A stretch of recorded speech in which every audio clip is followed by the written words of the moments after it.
तो भाई ये है 2023 की। मैंने लास्ट ईयर अप्रैल में ली थी, तो इसको ऑलमोस्ट 1 साल हो गया है। डिलीवरी एक्सपीरियंस कैसा था?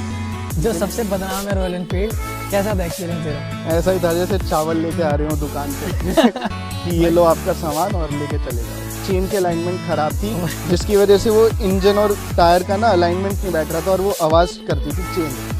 तो उन लोगों ने एक तरह से अपसेल करने के लिए, अपना काम बचाने के लिए कहा कि क्लच प्लेट फूक गई है और आपको क्लच प्लेट चेंज करानी पड़ेगी। सो दोस्तों, अगर ज़िंदगी में आपने सोचा है कि भाई मुझे बाइक लेके पहाड़ों पे निकलना है, तो भाई ऐसे में एक बाइक हर बाइकर के ज़ुबान पे आती है, जिसका नाम है रॉयल एनफील्ड हिमालयन। भाई इस बाइक के बाद ही लोगों ने सोचा था कि भाई बाइक से ट्रैवल भी किया जा सकता है।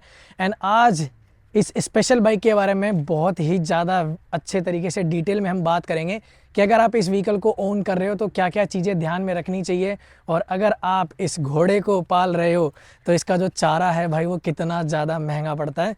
तो विदाउट वेस्टिंग टाइम वीडियो को स्टार्ट करते हैं। सो एक और नया दिन, एक और नई शुरुआत में वापस हैं बिल्कुल एक फ्रेश ब्लॉग के साथ। So welcome back to the channel guys, this is Sameer Khan and you are watching moto world.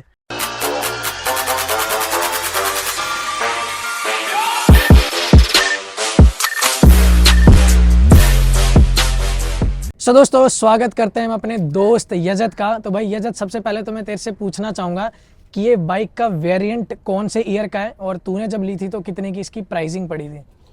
तो भाई ये है 2023 की। मैंने लास्ट ईयर अप्रैल में ली थी, तो इसको ऑलमोस्ट 1 साल हो गया है। और ये मेरे को अराउंड पड़ी थी 2,60,000 के आसपास की ऑन रोड? हाँ, तो अच्छा, अब ये इतना 1 साल के अंदर में तूने कितने किलोमीटर चला दिया? ये चल गई है ऑलमोस्ट 13,600।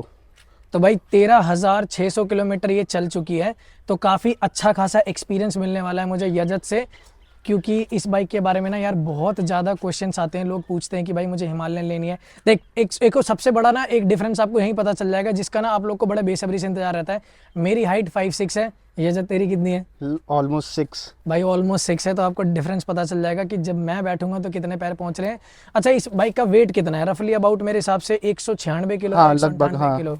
और ये एसेसरीज कौन सी एसेसरीज इसमें लगाई है तूने? तो बेसिकली अभी मैंने बेसिक सा मॉडिफिकेशन वगैरह करा हुआ है। एक तो ये मोबाइल माउंट है, ये DIY स्टोर से लिया था। अच्छा। इसमें HJG की फॉग लाइट्स लगी हुई हैं, जो सेम ये बलूजा वाले में भी यही लगी है हाँ, मेरे ख्याल से। एक नाइट आई का इसमें बल्ब लगा हुआ है अंदर, ओके। LED। और ये टॉप बॉक्स मंगाया था मैंने ASG का। तो ये ASG का टॉप बॉक्स कितने का पड़ा तेरे को? ये इसकी कॉस्टिंग मेरे को पड़ी थी 5500 की। 5500। तो भाई ये देख लो, आफ्टर मार्केट भी अगर आप लगाना चाहते हो तो आपको एक अच्छा खासा ऑप्शन मिल चुका है।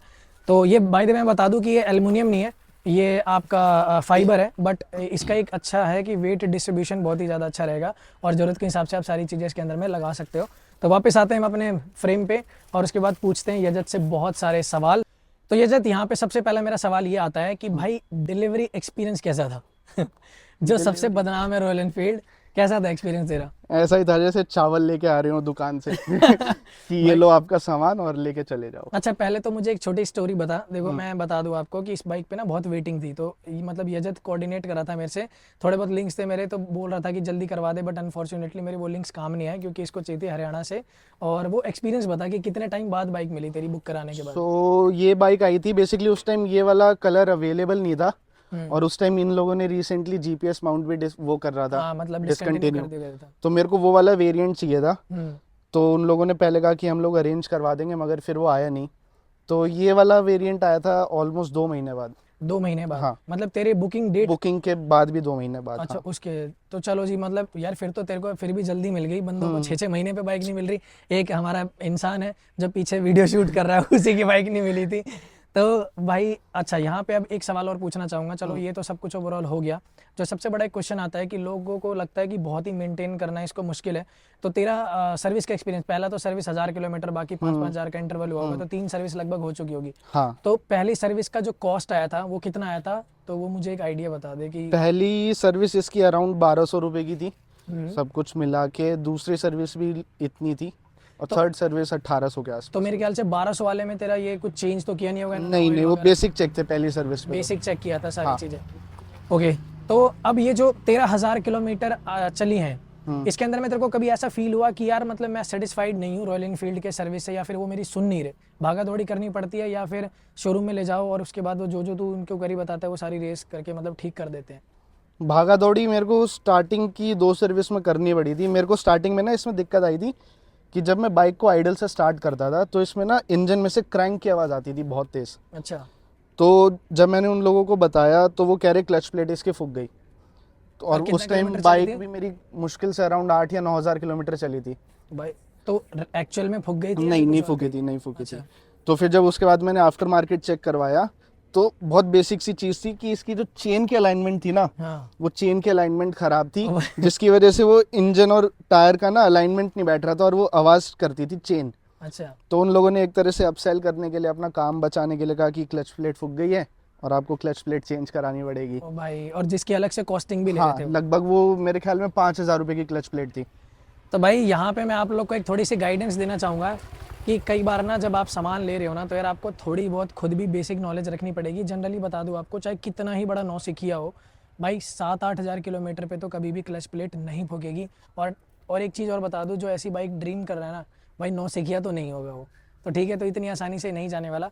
अच्छा, एक चीज़ यहाँ पे क्वेश्चन मैं ये भी पूछूंगा, क्योंकि ना रॉयल इनफील्ड में बड़ा एक बहुत मेजर कंसर्न है, आपको कभी भी एक सर्विस सेंटर पे सेटिस्फेक्शन नहीं मिलती। तो तूने जो ये चेकिंग कराई, एक ही सर्विस सेंटर पे सारा कुछ किया है, फिर रीशोर होने के लिए दूसरे सर्विस सेंटर पे भी गया था? सर्विस सेंटर तो एक ही था, मगर फिर ये चीज़ कंफर्म करवाने के लिए मैंने बाहर दुकान से, एक मेरा नोन में बंदा था उससे चेक करवाया था। तो उसने बताया था कि जो चेन के अलाइनमेंट है वो आगे पीछे हो रखी थी, जिसकी वजह से वो आवाज़ आ रही थी। तो फिर ये शोरूम वालों ने करके दिया है बाहर से? नहीं, फिर ये बाहर से करवाया मैंने और उसके बाद कभी वो दिक्कत आई नहीं। कभी भी दिक्कत नहीं। तो भाई क्या कर रहे हो रॉयल इनफील्ड वालों।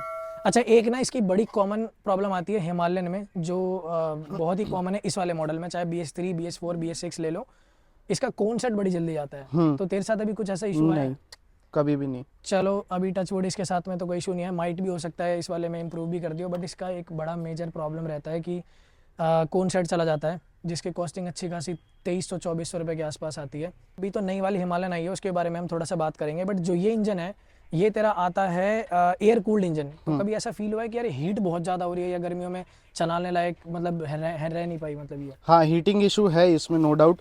अगर आप ट्रैफिक में फंसे हुए हो, मेरे साथ तो ऐसा भी हो रखा है। एक दिन मैं शॉर्ट्स पहन के गया था अच्छा, और मेरी इस पूरी साइड की खाल ना, जो पहली लेयर होती है, वो ऑलमोस्ट जल गई थी, छाले पड़ गए थे पाँव पे। भाई सिर्फ हीटिंग की वजह से? सिर्फ हीटिंग की वजह से, बिना हाँ, टच किए? बिना टच के, सिर्फ जो डिस्टेंस होता है उसकी वजह से। तो ये तो यार एक बहुत ही ज़्यादा मेजर कंसर्न है, हीटिंग होती है। अच्छा, एक चीज़ मुझे ना यहाँ पे और भी पूछनी है कि मतलब रिलायबिलिटी को लेके क्या है इसका? 14,000 ऑलमोस्ट चला चुका है, तेरे को क्या लगता है कि तूने जो पैसे लगाए हैं वो वर्थ है, या फिर मतलब तुझे लगता है कि थोड़ा सा रिलायबिलिटी कंसर्न है इस व्हीकल में? नहीं, ऐसा कुछ नहीं लगा मेरे को इसमें। बहुत ज़्यादा ड्यूरेबल बाइक है, बहुत ज़्यादा ट्रस्ट कर सकते हैं इसको। बस वो ये रिक्वायरमेंट इसकी ना, इसको मेंटेन अगर टाइमली आप लोग बस करोगे, ट्यूनिंग बात है हाँ, कि एक मैकेनिक से ट्यूनिंग सही होनी इसको चाहिए। समझना पड़ेगा कब इसको क्या चाहिए, regular service, air tyre pressure वगैरह, ऑयल। तूने अभी तक इसकी कितनी लंबी ट्रिप्स करी है, कुछ आइडिया? हाँ, 1500 की भी करी है, 1000 की भी करी है, 500 की भी मतलब करी डिस्टेंस है। 1500 हाँ, एक दिन? हाँ। तो ये एक दिन के अंदर में तूने कितनी चलाई है? एक दिन में एक मैक्सिमम स्ट्रेच में? मैंने एक स्ट्रेच में हाँ, एक स्ट्रेच टैंक टू टैंक चलाई हुई है मैंने। Tank to tank? हाँ। कभी ऐसा फटीग नहीं हुआ? नहीं, कभी नहीं हुआ। अच्छा, इस वाले इंजन को लोग कहते हैं, क्योंकि ये जो व्हीकल है ना यार, ये आपका 35 न्यूटन मीटर टॉर्क और 24 bhp के पास आता है, तो ना इसको लेके थोड़ा सा लोग कंसर्न रहते हैं कि भाई ये वाली जो व्हीकल है ना, ये थोड़ा अंडर पावर बड़ा लोग कहते हैं। हालांकि मुझे कभी फील नहीं हुआ। तुझे ऐसा कभी फील हुआ है कि यार जब एक रेगुलर चला लिया ना तूने, तो कई बार नोटिस किया होगा कि हाईवे पे स्ट्रेच मांग रही है, या फिर जैसा कि ओवरटेक लिया, तो कभी प्रॉब्लम आई है, या फिर तू सेटिस्फाइड है 24 bhp पे? नहीं, देखो, ऐसी तो एज सच कोई रिक्वायरमेंट है नहीं, इतना हार्डकोर टूरिंग तो हम लोग करते नहीं है।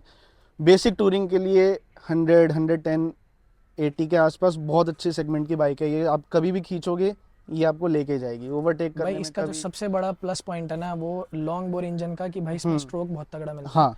अच्छा, एक चीज, ये एवरेज कितना देती है सिटी और हाईवे दोनों का? सही वैसे तो बताऊं सवाल ना, ऐसी बाइक पे नहीं पूछना, कभी नापा नहीं मैंने, सही बता रहा हूँ मैं। फिर भी अंदाजन एक टाइम अंदाजा मेरे हिसाब से ये दे रही होगी 26 के आसपास का। 26 के आसपास लगभग, आराम से हाँ। देती है सिटी और दोनों? हाँ, दोनों मिला के। और देखो अब ना यूज्ड मार्केट में ना ये बाइक आपको बहुत ज़्यादा मिलेगी, और इस टाइम ना लोगों के लिए बहुत अच्छा अपॉर्चुनिटी है कि भाई इसकी ना डील बहुत अच्छे से ग्रैब कर सकते हो, क्योंकि नई वाली हिमालयन आ चुकी और पावर VHP भी अलग है, बहुत डिफरेंट सेगमेंट की हो गई है, टोटल सिर्फ नाम है, तो उसके बारे में बात नहीं करेंगे। बट तू क्या सजेस्ट कर रहा है कि अगर कोई लोग लेना चाहते हैं तो यूज्ड मार्केट में इसको लेना चाहिए कि नहीं लेना चाहिए?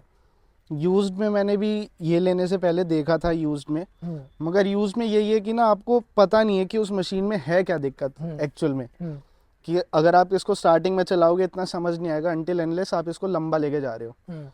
तो आफ्टर मार्केट मोस्टली या तो शौकीन लोग लेते हैं कि ले ली, 1 साल चलाई, सब कुछ करा, उसके बाद बेच दी। और दूसरे जो लोग बेचते हैं आफ्टर मार्केट में वो परेशान होके ही बेचते हैं, या तो बार बार कोन सेट खराब हो रहा है, टायर पंचर का बहुत इशू है इसमें, तेरे साथ हुआ है है। कभी? हाँ 3 बार हुआ है। तो उस दिन तो लग गई होगी लंका। हाथी को खींचा फिर इसको मैंने। तो भाई ये तो है थोड़ा कंसर्न। भाई बेसिकली क्या है कि अगर आप इस व्हीकल को यूज्ड मार्केट में लेते हो ना, तो किसी नोन फ्रेंड पे या किसी अच्छे जानकार के पास में से ही लेना, क्योंकि यही है थोड़ा सा भाई रॉयल एनफील्ड की बाइक में ना क्या है ना कि थोड़ा सा आपको ध्यान तो देना पड़ेगा, क्योंकि ये मॉडर्नाइज नहीं है इतनी ज़्यादा व्हीकल कि देख 13,000 किलोमीटर ये चला चुका है तू, तो कभी तेरे को ऐसी आई है कि रिलायबिलिटी की इशू है, या मतलब रिलायबिलिटी सॉरी खटपट की, या फिट एंड फिनिश में कोई दिक्कत आ रही हो, कहीं से रस्टिंग हो रही हो, जंग लगी हो? नहीं ऐसा तो कभी नहीं आया, बस वो एक इंजन का आया था, वो चेन अलाइनमेंट करके ठीक हो बस वही आया जो बस। प्रॉब्लम। हाँ बाकी जो इसमें मैकेनिकली बोलते हैं रॉयल एनफील्ड इतनी रिलायबल नहीं है, कभी भी कुछ मेल फंक्शन हो जाता है, तो इसकी लाइट्स वगैरह कुछ ऐसा दिक्कत करी? कभी भी नहीं। पूरा ओवरऑल सेटिस्फाइड हाँ है? बिल्कुल। सो दोस्तों लगभग यही सारी चीज़ें थी जो कवर अप करनी थी, और एक मैं आपको डेमोन्स्ट्रेशन दिखाऊंगा। यजद मैं चाहूँगा कि भाई तू इसे डबल स्टैंड से हटा के एक बार अपने पैर के हिसाब से दिखा कितने पैर पहुँचते थे, फिर उसके बाद मैं दिखाऊंगा। तो ये तो भाई ये देखो, इसके तो भाई पूरे के पूरे पैर अच्छे तरीके से, पैर क्या एक्स्ट्रा ही जा रहे हैं भाई, लंबू है बहुत ज़्यादा।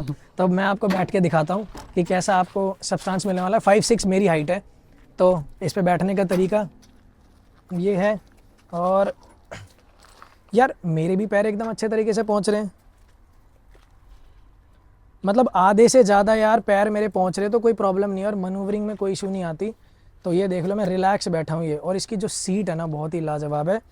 तो उम्मीद करता हूँ दोस्तों कि आप लोग को ये जो मैं व्हीकल के बारे में सारी इन्फॉर्मेशन बताना चाहता था वो सारी की सारी बता चुका हूँ मैं, और आप लोग को भी अच्छी लगी होगी। अगर आपके कुछ भी सवाल है तो आप कमेंट में पूछ सकते हो, सारी चीज़ें मैं बता दूंगा भाई, बिंदास दोस्त है मेरा, कुछ अंदर की बात पूछनी हो, जो भी डाउट हो सब पूछ लेना, कमेंट सेक्शन आपका है। और वीडियो को लाइक कर देना, चैनल को सब्सक्राइब कर देना। तो अब इसी नोट पर करते हैं अब इस वीडियो को एंड, तो मिलेंगे हमारे ऐसे किसी नेक्स्ट व्लॉग में। Till then bye bye.